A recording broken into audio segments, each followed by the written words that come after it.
आज हमको बताना है temperature, measurement of heat.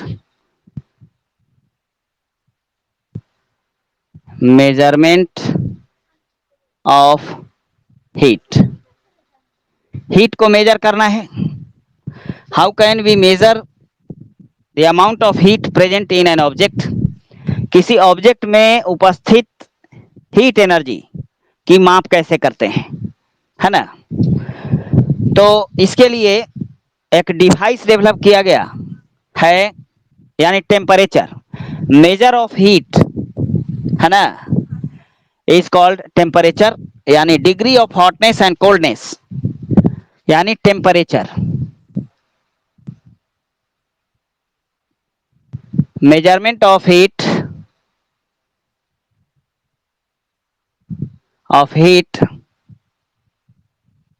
occurs,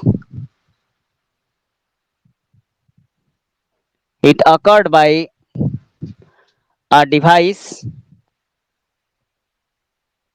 एक यंत्र है बेटा, उस यंत्र का नाम है थर्मामीटर। थर्मामीटर है, आवाज मत करो। थर्मामीटर। अब फिर यहां पर नोटेड पॉइंट लिखो। थर्मामीटर किसको कहते हैं? Thermometer a device that measures the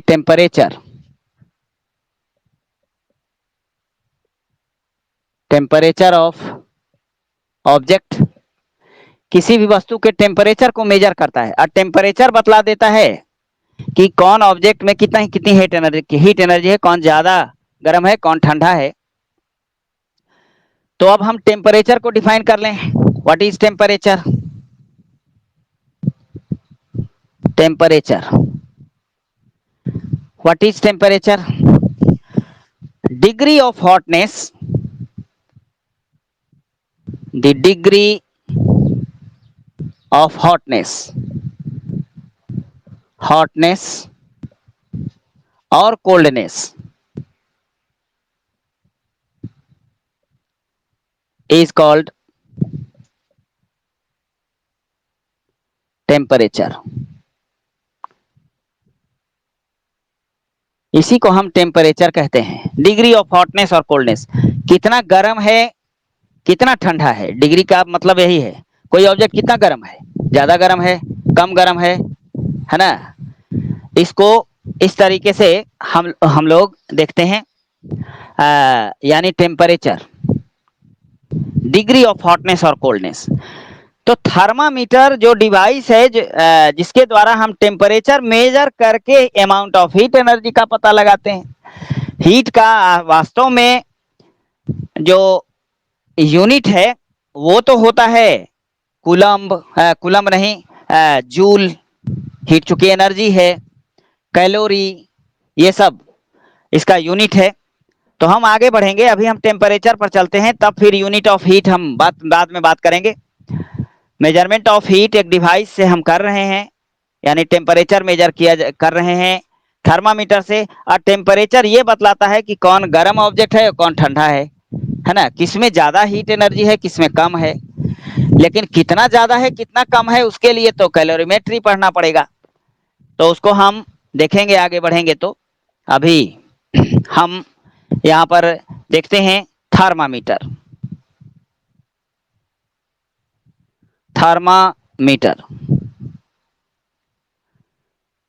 thermometer एक डिवाइस है जो मेजर करता है अमाउंट ऑफ हीट को बाय मेजरिंग टेम्परेचर, यानी किसी भी ऑब्जेक्ट के हीट एनर्जी को उसके टेम्परेचर को माप कर थर्मामीटर यह बतलाता है कि उसमें किस ऑब्जेक्ट में ज्यादा हीट एनर्जी है और किस में कम है ना। तो थर्मामीटर, अब थर्मामीटर की बात आई तो डिफरेंट स्केल्स में टेम्परेचर को मेजर किया जाता है। तो पहले वो जानना पड़ेगा और तब थर्मामीटर पर हम बात करेंगे। यानी स्केल्स। ध्यान देना, जैसे लंबाई को मेजर करते हो मीटर द्वारा, किलोमीटर द्वारा, लाइट ईयर द्वारा, मिलीमीटर में, सेंटीमीटर में, ठीक उसी तरीके से थर्मामीटर जो है वह टेम्परेचर को अलग अलग स्केल में मेजर कर सकता है। तो different scales of measurement of temperature.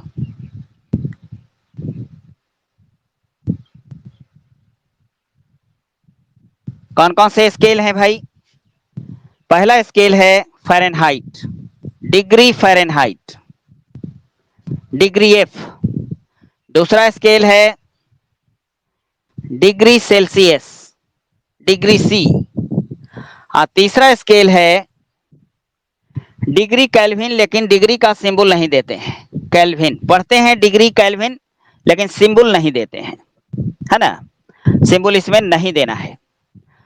हमारे पास ये तीन, पहले हम लोग जब पढ़ते थे उस समय रैंकिन, र्यूमर और दो स्केल थे, लेकिन अब उस स्केल का कोई मतलब नहीं है ना। तो स्केल ऑफ मेजरमेंट यानी अब इसका मतलब कि टेम्परेचर जब हम किसी ऑब्जेक्ट का मेजर करते हैं तो फ़ारेनहाइट स्केल में मेजर कर सकते हैं। जैसे क्लिनिकल थर्मामीटर, हमारे बॉडी का टेम्परेचर फ़ारेनहाइट में मेजर किया जाता है। लेबोरेटरी में, प्रयोगशालाओं में जब किसी चीज़ का तापमान मेजर किया जाता है तो डिग्री सेल्सियस में मेजर करते हैं। और ये एब्सोल्यूट टेम्परेचर है, इसका हम लोग साइंस में यानी साइंटिफिक ढंग से इसी स्केल का हम लोग यूज करते हैं, है ना। तो यानी डिग्री केल्विन। अब हम मान लो कि थर्मामीटर बनाना चाहते हैं फ़ारेनहाइट स्केल में, हम थर्मामीटर बनाना चाहते हैं डिग्री सेल्सियस स्केल वाला, हम थर्मामीटर बनाना चाहते हैं केल्विन स्केल वाला। Then what should you do? कैसे बनेगा, इस बात पर हमको विचार करना है, अच्छे ढंग से विचार करना पड़ेगा। देखो, मान लो कि यह एक बॉल है, कटोरा, इस कटोरा में हमने पानी ले लिया है। दूसरा कटोरा है, इसमें टैप वाटर है, नल से पानी निकाल लिया, टैप वाटर नल का पानी। और इसमें वार्म वाटर, हल्का गर्म कर दिया है,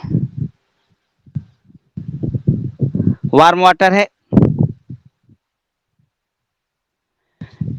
इन दोनों में हाथ की उंगली को डुबाओ, ये गर्म महसूस होगा और ये ठंडा महसूस होगा। एक उंगली को इसमें डुबाए हुए हैं आप, और एक में आप यहाँ पर फ्रिज से निकाला हुआ पानी, कोल्ड वाटर लिया। इसमें कैसा पानी लिया है हमने? Cold water.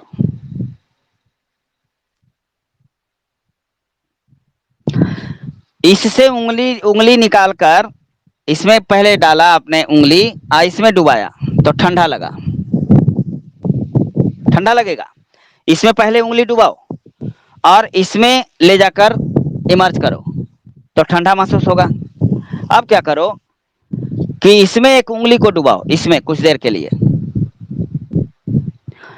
इस कटोरे में कोल्ड वाटर में आप उंगली को डुबाओ और निकालकर इसमें डुबाओ। यानी कोल्ड वाटर से में डूबी हुई उंगली को अगर टैप वाटर में ले जाकर डुबाते हैं तो ये गर्म लगेगा। यानी ठंडा पहली स्थिति में इसमें जब डुबाकर इसमें एक उंगली को डुबाए थे और कुछ देर डुबाने के बाद इसमें डाले थे तो ठंडा महसूस हुआ था ये टैप वाटर। अब क्या किया कि इसमें कोल्ड वाटर में उंगली को डुबाया, कुछ देर डुबाने के बाद उसको निकालकर फिर इसमें इमर्ज किया, तब गर्म महसूस होगा।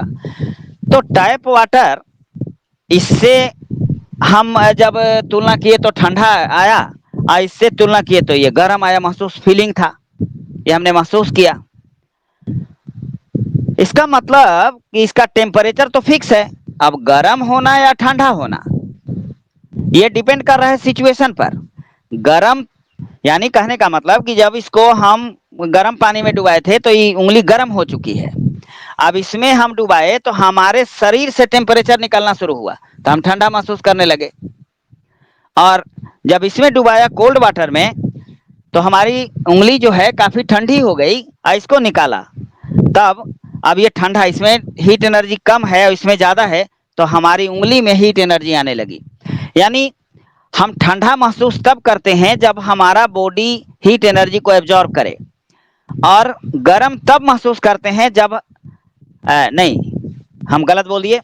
हम ठंडा महसूस तब करते हैं जब हमारी बॉडी से हीट एनर्जी बाहर निकले, और गर्म महसूस तब करते हैं जब हमारी बॉडी बाहर से टेम्परेचर रिसीव करे। तो इस कंडीशन में देखो, हम इस उंगली को गर्म कर दिया तो ये उंगली गर्म है, इसका इसमें ले गए तो ये इसके तुलना में ज्यादा गर्म है, तो हीट एनर्जी ज्यादा गर्म से कम गर्म में रिलीज हुआ, यानी हमारे बॉडी से टेम्परेचर बाहर निकला। इस कंडीशन में इसमें जब हम इमर्ज किए तो उंगली ठंडी हो गई। अब इसको निकाल लिया, अब इसमें इमर्ज किया तो अब वाटर का टेम्परेचर ज्यादा है और हमारे बॉडी का टेम्परेचर क्या है, हमारे उंगली का टेम्परेचर कम और इसका टेम्परेचर ज्यादा। तब क्या होने लगा, यानी वाटर ज्यादा गर्म है, ज्यादा हीट एनर्जी है, हमारी उंगली में कम, ठंडा से इसमें लाने पर तब हमारे शरीर द्वारा क्या लिया जाएगा, हीट एनर्जी एब्जॉर्ब किया जाएगा, तब गर्म महसूस किया। लेकिन एक ही बार इस कटोरे यानी यही कटोरा के पानी को इसको हमने ना गर्म किया है ना ठंडा किया है, इसके तुलना में हमने कहा कि गर्म है और इसके तुलना में हमने कहा कि ठंडा है। अमाउंट ऑफ हीट एनर्जी तो कांस्टेंट है। तो किसी भी स्केल में अगर मेजर करें इसका टेम्परेचर, इसमें रीडिंग फ़ारेनहाइट में मान लो कुछ दूसरा आएगा, सेल्सियस में न्यूमेरिकल वैल्यू में रीडिंग कुछ दूसरा आएगा और केल्विन में न्यूमेरिकल वैल्यू कुछ दूसरा आएगा, लेकिन टेम्परेचर तो सेम है। तो थर्मामीटर चाहे किसी स्केल में तुम बनाओ, थर्मामीटर द्वारा जो मेजर किया गया heat amount of heat energy है या टेम्परेचर है वो तो कांस्टेंट ही होगा, वो तो चेंज करेगा नहीं। तो जब वो चेंज नहीं करेगा तो थर्मामीटर बनाने का थ्योरी यहाँ पर अब हम लिखते हैं। पहले स्क्रीनशॉट लो,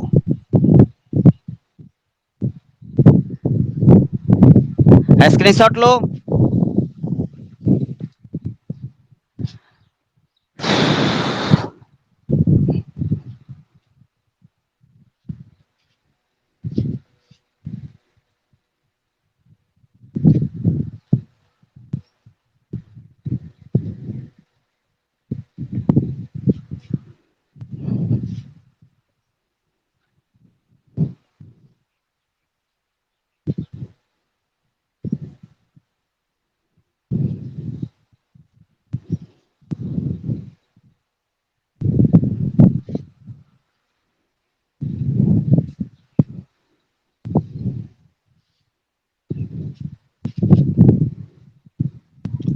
चलो देखो, अब यहां पर देखते हैं theory of thermometer. Theory of thermometer,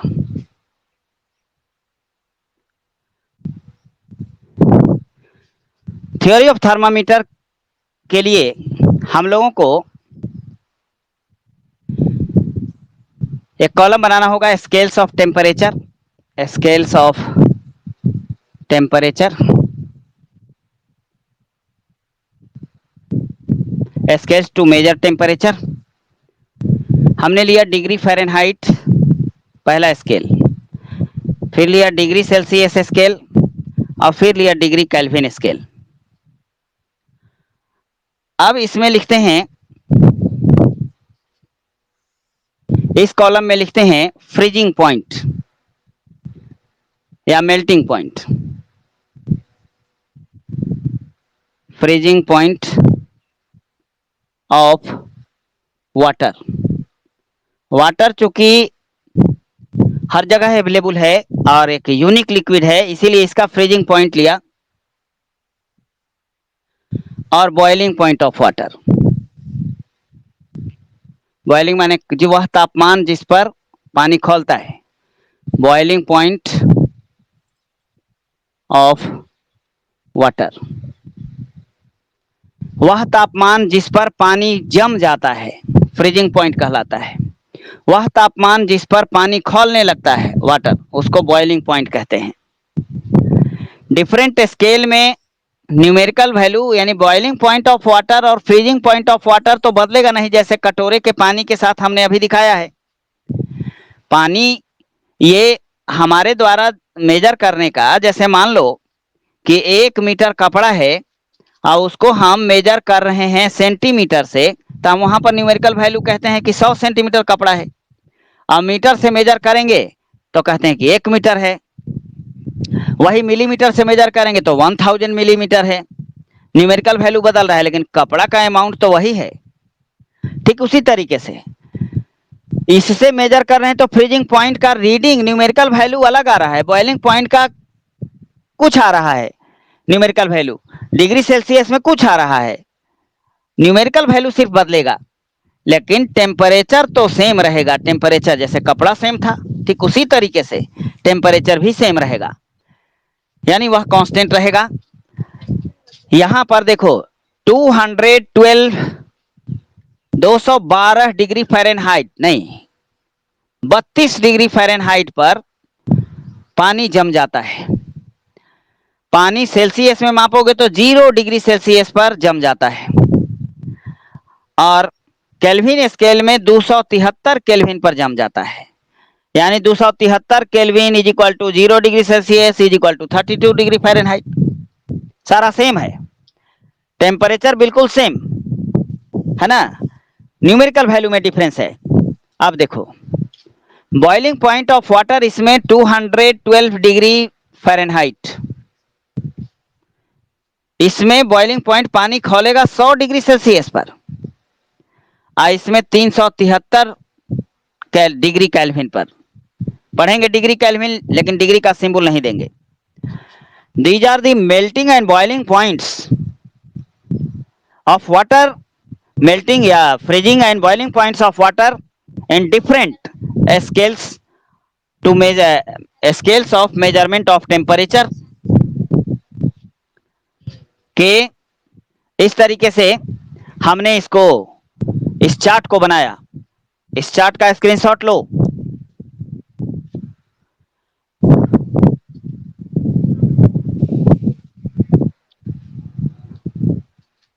मिटा रहे हैं। अब थर्मामीटर हम लोग बना लेंगे आराम से। टेम्परेचर तो कांस्टेंट है दोनों का हर जगह।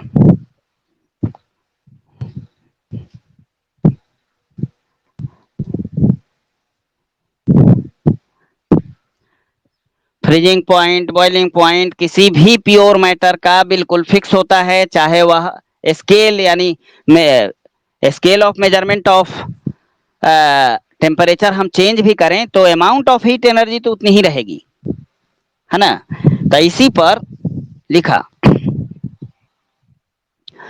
Scale in which temperature be measured minus freezing point. Freezing point theory of thermometer है, थ्योरी ऑफ थर्मामीटर। थर्मामीटर की थ्योरी यही है जो नीचे लिख रहे हैं। Scale of measuring temperature, freezing point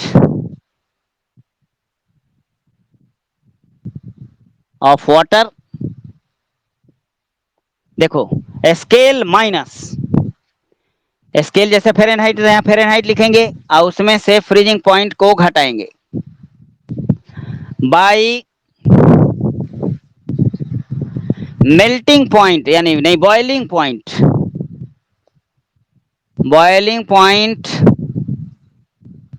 of water, pure water,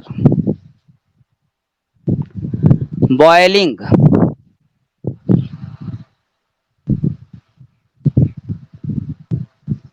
boiling point of water minus freezing point of water. देखो scale minus freezing point of water by यानी बटा, देखो ये लाइन खींचा हुआ है, by boiling point of water minus freezing point, freezing point of water is equal to constant. यह constant होता है बेटा, यही कांस्टेंट है। टेम्परेचर चाहे किसी स्केल में मेजर करें, टेम्परेचर तो कांस्टेंट था। तो मान लो डिग्री फ़ारेनहाइट है, degree Fahrenheit, degree F, freezing point कितना है इसमें, -32 डिग्री है यहाँ पर। Degree Fahrenheit -32 by boiling point 212 -32 is equal to constant. यह कांस्टेंट है, ये इक्वेशन फर्स्ट है। अब डिग्री सेल्सियस में बनाना चाहते हैं, degree Celsius minus freezing point 0 degree Celsius freezing point of water by boiling point of water 100 degree Celsius, 100 degree Celsius minus 0 degree Celsius freezing point of water, boiling point 100 degree Celsius, freezing point 0 degree Celsius, given scale degree Celsius, freezing point 0 degree Celsius is equal to constant.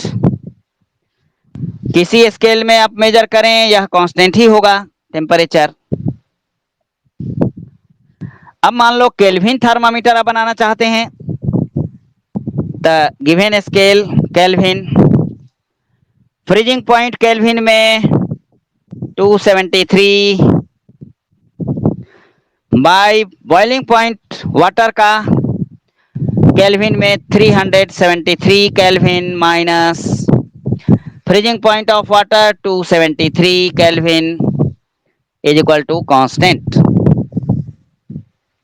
देखो तीनों equation, first second और third, तीनों equation में दाहिना side constant constant constant, temperature same है। यानी कहने का मतलब कि जो ये रेशियो है ये कांस्टेंट है। इसका मतलब जैसे मान लो कि 3 लड़का है, तीनों का हाइट मान लिया कि हमने कहा कि इसकी लंबाई के बराबर है, और फिर हमने कहा कि इसकी लंबाई के बराबर है। तो यह भी तो कह सकते हैं कि इसकी लंबाई और इसकी लंबाई भी बराबर है, तीनों बराबर। तो from equation first second and third, from equation first second and third, first second और थर्ड इक्वेशन के मुताबिक इधर वाला लेंगे f -32 बाई, ये घटा दो कितना आएगा 180, 180 आया, बराबर, सब बराबर है। डिग्री सेल्सियस में से 0 डिग्री घटाएंगे तो इसको लिखने की जरूरत नहीं, बाई 100 डिग्री सेल्सियस में से 0 डिग्री घटाएं 100 आएगा, इज इक्वल टू, तीनों बराबर है ना, तो यह भी बराबर में होगा K73, K -273 by 373 -273 is equal to 100, 100। देखो सब 20 का मल्टीपुल है, काट दो विश्रामा हासिल से, 20 × 5 = 100 और 20 × 5 = 100, f -32 by 9 is equal to degree Celsius by 5 is equal to K -273 by 5। यह इक्वेशन आया डिफरेंट स्केल में टेम्परेचर को कन्वर्ट करने के लिए। अगर मान लो कि डिग्री फ़ारेनहाइट यानी सेल्सियस को फ़ारेनहाइट में तब्दील करना है तो इतने दूर का इक्वेशन लेंगे, डिग्री फ़ारेनहाइट को केल्विन से रिलेट करना है तो ये बीच में हटा देंगे, ये ले लेंगे। डिग्री केल्विन को सेल्सियस में लेना है तो फ़ारेनहाइट पर विचार नहीं करेंगे, ये दोनों पर करेंगे, है ना। इस तरीके से इस इक्वेशन को सोल्व करते हुए डिफरेंट स्केल में बने हुए थर्मामीटर द्वारा हम टेम्परेचर को मेजर करते हैं और बतलाते हैं कि किसमें हीट एनर्जी ज्यादा है और किसमें कम है। और आया समझ में, समझ में आए कितना टाइम हुआ? 8:30 हो गया। हाँ, तो अब इसको कन्वर्ट करने के लिए कल हम इस पर कुछ न्यूमेरिकल जैसा बनाएंगे, ठीक ना?